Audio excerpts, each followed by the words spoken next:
How the Light Gets In is the Institute of Art and Ideas' unique festival, combining days full of talks and debates in philosophy, politics, arts and science, with evenings full of music and dance. Get your tickets for the world's largest music and philosophy festival at HowTheLightGetsIn.org. So, is free will an illusion? That's a really good question. I think the answer is no, but I can see why some people think it is an illusion. One reason why people think that is that they think there's a tension between determinism, the idea that if you kind of take the universe as it is at any given moment and run the laws of nature, you can just derive exactly what's going to happen in the next moment or in the next 1,000 years or the next million years. And so now there's the worry that here am I'm raising my hand or talking or whatever, and I can't do anything about what the distant past was like 1,000 years ago. I can't do anything about what the laws of nature are, and so it looks like it's just not up to me what I'm doing. I'm just kind of like the conduit through which the laws of nature sort of pass, and I don't really have any control over my actions. So that's one thing that people worry about. That's a hard problem to get out of, but I think there are ways of getting out of it. So I'm inclined to think that there is such a thing as free will. People who think that there isn't such a thing as free will mostly think that it's an illusion because they think that that's just something that we take for granted in our everyday lives that we can't really escape from. You know, you make a decision about what to have for lunch. It really seems to you like it's up to you what you have for lunch, and it's very hard to rid yourself of that feeling, even if you buy that argument that says there's no such thing as free will. So that's why they think it's an illusion. I just think that they're wrong to think that that argument is persuasive. I've got this view about the turf war between scientists and philosophers on this issue, which is not a very original view, but it kind of goes like this. So one reason why people are exercised about free will is to do with results coming out of neuroscience in particular. So there are experiments that you can do that seem to show that you can reliably predict the decision that someone's going to make on the basis of some spike in electrical activity in their brain, kind of half a second before they're aware of making a decision. Now, the view that a lot of neuroscientists seem to take about that is, well, that just shows that our conscious will doesn't really have any effect on the world. It's like my brain made me do all of this stuff. It's my brain that's really making the decision, and I'm just kind of become aware of that at some later point, half a second later. So they worry that that again shows that there's no such thing as free will. There's a lot that one might say about that experimental setup, but I suppose my basic view, and as I say, this is not an original view, is just that actually if you look, you're trying to find free will, you're trying to find some aspects of human beings that connects in some interesting way with moral responsibility, accountability for our actions, which is why I think the free will debate is interesting, precisely because it does connect with those.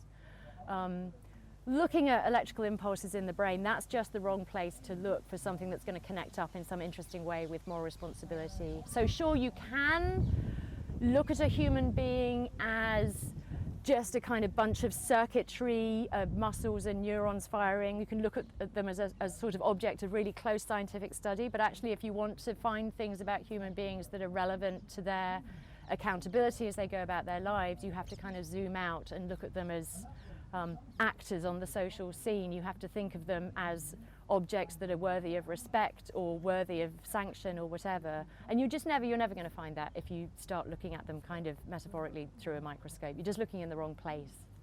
Right, so the question is, why has this idea that there's no such thing as free will, that it's just an illusion, had such traction in the last 10 years or so? That's a good question, I suppose. I mean, it's always been a view that's been out there for a long time. I suppose, I'm just wondering about saying this on camera. I think people tend to be overly impressed with scientific results. Like, scientific results are great. I'm a big fan of science. It's all good. But when scientists sort of stray into philosophical territory, I think they quite often don't get it right, but the way that they tend to at least get portrayed in the media is kind of like having demonstrated quite significant results that I think of as philosophical results that are not merited by the actual scientific evidence. So maybe part of the answer at least is a sort of over-deference to science and scientists. So, for example, Stephen Hawking and Mlodinow in their book The Grand Design, kind of in the first paragraph they say philosophy is dead. Science has answered all the questions, or will answer all the questions that traditionally philosophers were interested in. And I just think that's a really bad mistake, and indeed that book demonstrates what a mistake it is by wheeling out quite a lot of philosophy at crucial moments, which is very much not justified by the science. They're just expressing philosophical views. So I wonder whether it's something to do with deference to science. It might, it might have something to do with people sort of not wanting to take responsibility for their actions, and this is kind of like a nice, quick and easy way of doing it, but that doesn't really seem to be what's going on. Most of the people that say that there's no such thing as free will, when you kind of press them on whether they really think nobody's morally responsible for anything, or whether they think that they shouldn't be held to account when they steal someone's stuff or whatever, tend not to think that. So I don't think it's coming from any sort of deep kind of social problem where people just no longer want to take responsibility for themselves. It doesn't seem to be that, or I hope it's not that anyway. Yeah, so I guess following on from the sort of turf wars way of thinking about things, I myself think, if we want to understand the nature of reality and ourselves and our relationships with other people and the world at large, that's a big intellectual endeavour that is one that one should approach in the spirit of collaboration, right? Scientists have something to contribute to that, philosophers have something to contribute to it, sociologists, economists, historians, lots of people have things to contribute to that. So I think it's a really great idea to bring people together and try and foster that kind of communication. And so it's difficult. It's very difficult when you read someone like Hawking or various other kind of scientists who've gone into the sort of popular science thing, when they start sort of like saying science answers all the questions, philosophy has nothing to say. I think that's a really unhelpful way of looking at it, and actually a much more helpful way of looking at it would be to have some sense of we're all aiming at trying to understand the world, and we shouldn't assume that one particular discipline has a monopoly on how to do that.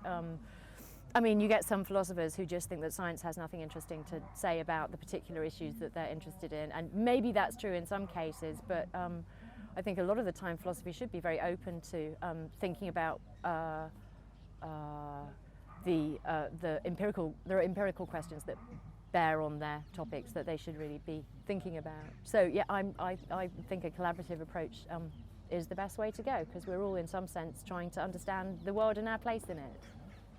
Get your tickets for the world's largest music and philosophy festival at HowTheLightGetsIn.org.